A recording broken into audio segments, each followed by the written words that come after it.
নমস্কাৰ আজি মই আহিছো আপোনালোকৰ আগত এই স্মাৰ্ট মিটাৰৰ সমস্যাটো লৈ পিনে স্মাৰ্ট মিটাৰৰ যেটো সমস্যা চলি আছে এটো অসমৰ প্ৰতিজনে ভুক্তভোগী মই নিজেও এজন ভুক্তভোগী তাৰে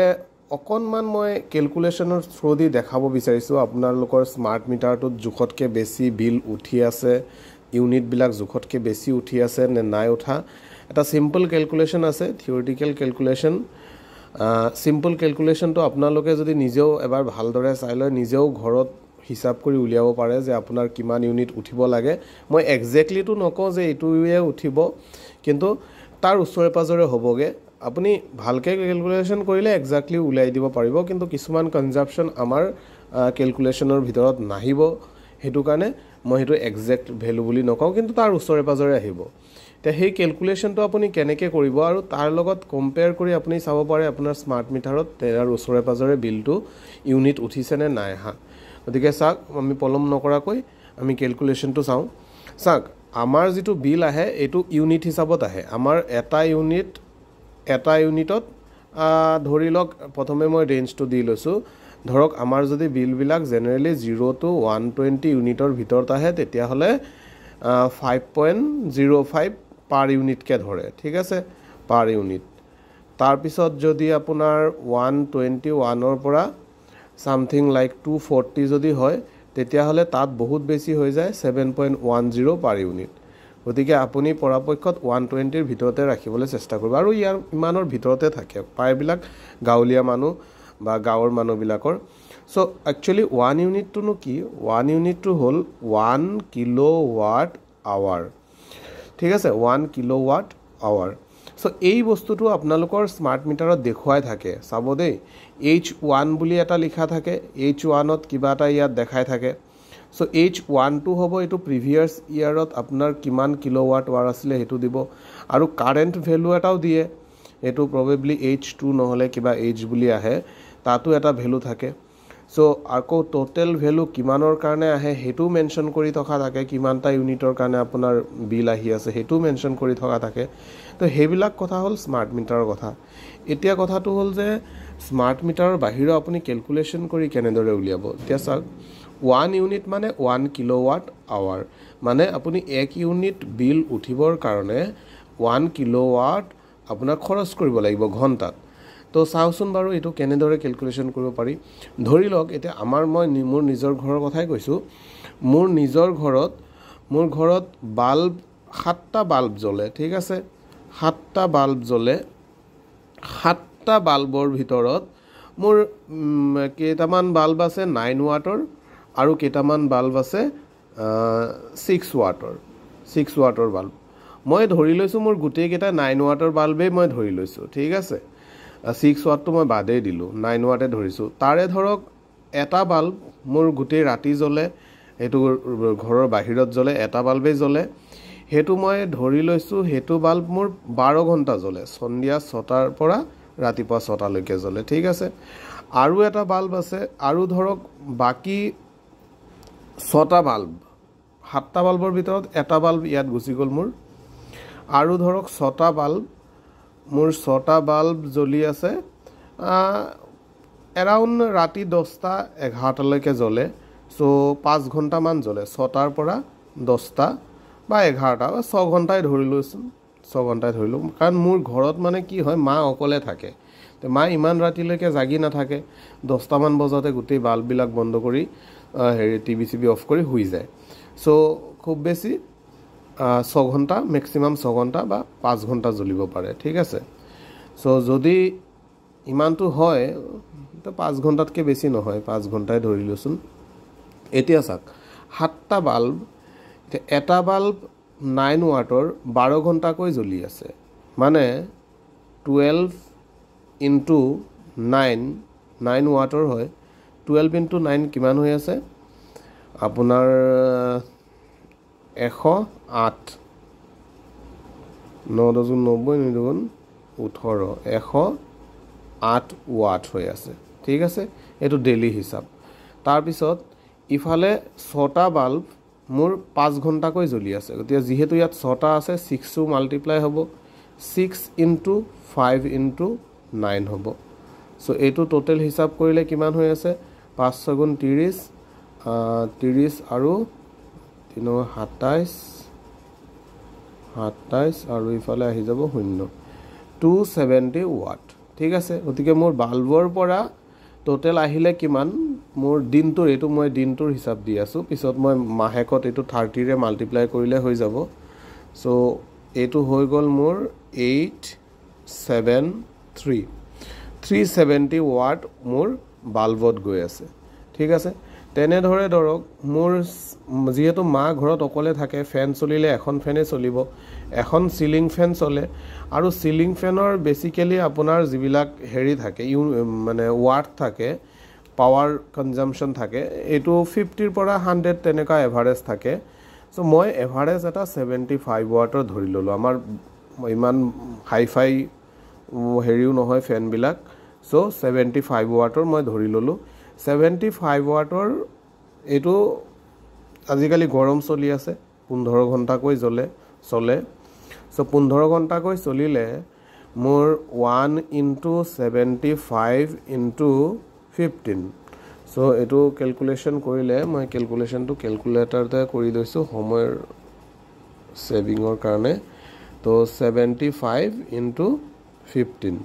সো টোটাল মোৰ ফেনত আহি আছে কিমান আহি আছে 1125 ওয়াট আহি আছে ঠিক আছে তাৰ পিছত মোৰ ঘৰত মটৰ এটা মটৰ আছে সো মটৰটো ডেইলি 1 ঘন্টা কৈ চলে মটৰটো হল 0.5 HP 0.5 HP হলে এটো 375 ওয়াট হয় তো 375 ওয়াট ডেইলি 1 ঘন্টা কৈ চলিলে ইয়াৰ পৰা আহিলে মোৰ 375 ওয়াট ঠিক আছে তেনে ধৰে মোৰ ঘৰত এটা LED টিভি আছে LED টিভি মায়ে হেয়া অকল হন্দিয়া সময়তে চাই গোটেই দিনটো তেনেকে কামতে ব্যস্ত থাকে মায়ে নাচায় তেনেকে হন্দিয়া সময়ত মোটামুটি LED টিভি 3 ঘন্টা মান চলে 6টাৰ পৰা 9টা লৈকে বা 10টা লৈকে গতিকে LED টিভি বিলাকৰ পাৱাৰ কনজাম্পশন জেনাৰেলি 15 ৰ পৰা 30 40 তেনেকা হয় আমৰটো মই বেছিয়ে ধৰি ললো 30 ওয়াট বুলিয়ে ধৰি ললো ইমান বেছি নহয় এবিলাক খুব কম পাৱাৰ কনজাম্পশন হয় LED টিভি বিলাকৰ সো 30 ওয়াটতে হৈ যায় বুলি ধৰি ললো 3 ঘন্টা কৈ চলে সো 3 into 30 মোৰ এইটোৱে খাই আছে 90 ওয়াট খাই আছে ডেইলি পাৱাৰ তাৰ পিছত ইয়াৰ ওপৰত এখন টেবুল ফেন আছে এটো মোৰ ঘৰতে লৰা এটা থাকে হি প্ৰায় ঘৰত নাথাকে হি টেবুল ফেন চলায় সো টেবুল ফেনত হেতু এৰাউন্ড আপোনাৰ 50 ওয়াটৰ টেবুল ফেন পাৱাৰ কনজাম্পশন হয় সো হিউ তেনেকে মই এটো ধৰি লৈছো হি বেছি সময়তো নাথাকে ঘৰত 10 ঘন্টাকে থাকে 10 into 50 কৰিলে এটো হৈ গল আমাৰ 500 ওয়াট 500 ওয়াট মোটামুটি এখিনি বস্তু মোৰ ঘৰত চলে ফ্ৰিজ আছিলে ফ্ৰিজ বৰ্তমান বেয়া হৈ থাকিলে এতিয়া মোৰ টোটাল পাৱাৰ কনজাম্পশনটো কিমান হৈ গল এটো মই চাই যাও এটো মোৰ এদিনৰ হ'ব দেই 1 ডে হ'ব টোটাল পাৱাৰ কনজাম্পশন ইফালে মই উলিয়াই থৈছিলো 3 ইফালে মই উলিয়াই থৈছিলো 1125 ঠিক আছে প্লাস 378 plus